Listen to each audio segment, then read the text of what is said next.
Batangas Vice Governor Mark Leviste has tested positive for COVID-19.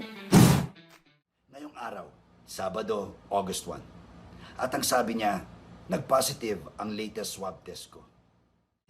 Leviste had himself tested after 2 of their household staff experienced headache, cough, and cold. Sa awa ng Diyos, negative po ang mga resulta ng 2 kasambahay namin. Subalit, ayon sa PHO, sasailalim sila sa reswabbing upang tiyakin ang kanilang kalagayan o estado. Samantala, nagpa-swab test na rin po ang aking 3 anak at hinihintay na lang namin ang kanilang mga resulta. While awaiting medical clearance, Leviste said he and his children will be on home quarantine.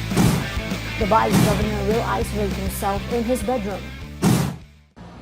Noon pa man at mapahanggang ngayon, wala po akong nararamdaman na sintomas ng COVID-19 o anumang sakit. Fortunately, I don't have any comorbidities. I would like to assure everyone that I can manage this. And with your support, I'm sure I will successfully recover. He adds the Batangas Provincial Health Office will conduct contact tracing. Apart from being a public official, Leviste is also busy as guest actor in Coco Martin's Ang Provinciano.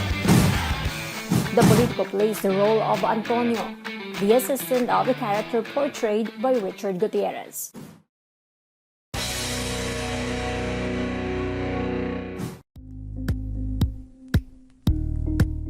Thank you for watching Politico TV. Please like and subscribe to our channel for more videos.